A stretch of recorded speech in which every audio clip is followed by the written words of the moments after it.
Assalamu'alaikum warahmatullahi wabarakatuh. Hello everyone, how are you today? I hope you all are always happy and healthy. Now, let me introduce myself. My name is Adinda Qolbu. I am from group 1 and there are 5 members in our group. There are me, Auliyatunnisa Febrianingrum, Azzahra Ghina Lutfiani, Febiola Tarigan, and Heny Rosyidatun Nafilah. First, did you know that there is a disease that is sweeping the world which is thought to have entered Indonesia after 3 children were reported to have died from being infected with this mysterious disease? What is this mysterious disease? The disease is acute hepatitis disease. So now we are group 1 will present about this disease. The World Health Organization noted that there were 650 probable cases of mysterious acute hepatitis as of Friday, 27 May 2022. However, until now, the cause of acute hepatitis that is currently hitting is still unknown. What is acute hepatitis? Just like hepatitis in general, acute hepatitis is an inflamed liver.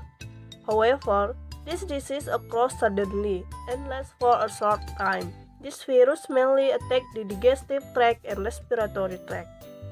Hepatitis cases are called acute because the infection occurs suddenly in contrast to chronic disease that lasts longer.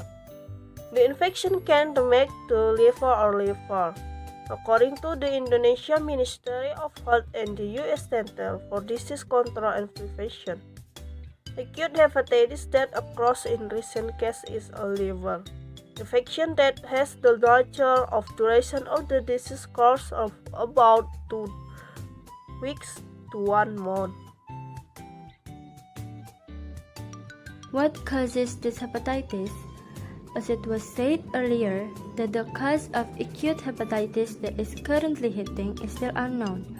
But the Indonesian Ministry of Health has detailed 6 causes that are suspected to be the cause of mysterious acute hepatitis infection. This was stated by a spokesman for the Indonesian Ministry of Health, Muhammad Syahril. Citing a report from the UK Health Security Agency, Dr. Syahril said 6 strong allegations behind the mysterious hepatitis include common adenovirus, new variant adenovirus, SARS-CoV-2 post-infection syndrome, drug exposure, environment air toxin, new pathogens, and new variants of SARS-CoV-2. Who can get this hepatitis? Pediatric pediatrician from the Kidi Pediatric Pediatric Clinic, Kurniawan Satria Denta said the available data shows mysterious acute hepatitis patients were in the age range of 1 month to 16 years. That is, so far the disease, which has no known exact cause, tends to attack children, so that we must really take care of ourselves and our families. What are the symptoms of this acute hepatitis? The symptoms found in this patient with suspected acute hepatitis are fever, nausea, vomiting, loss of appetite, acute diarrhea, weakness, abdominal pain, muscle and joint pain, jaundice in the eyes and skin, itching, and urine-like disorder. If these symptoms begin to appear and are experienced, immediately check the condition to the nearest health service facility. To prevent the risk of infection, Prof. Hanifah suggests that parents increase their vigilance by taking preventive measures. The first step then can be done is to maintain cleanliness, self and environment. To prevent from the digestive tract, maintain cleanliness by washing hands with soap.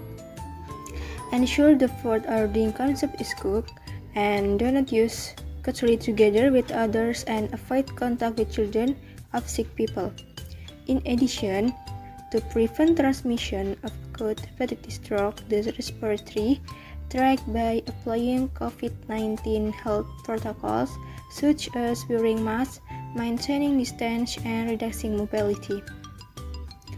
Other efforts that the community can do to prevent the transmission of acute hepatitis are parent understanding of the early symptoms of acute hepatitis.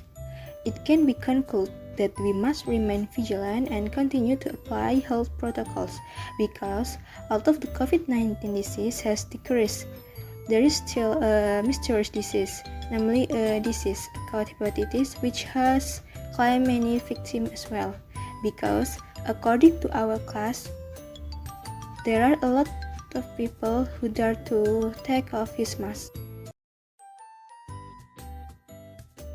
What are the suspected ways of transmitting mysterious hepatitis to children? Until now, there were two initial suspicions of the source of virus transmission, namely through fecal-oral and droplet. So, what is the difference between these two modes of transmission? The first one is fecal-oral.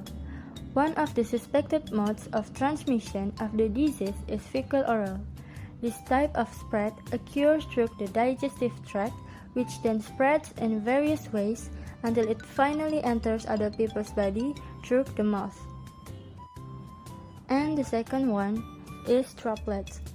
The mode of transmission of this mysterious type of hepatitis involves the respiratory tract. Transmission occurs through droplets or saliva that comes out through sneezing or coughing, which refers to adenovirus.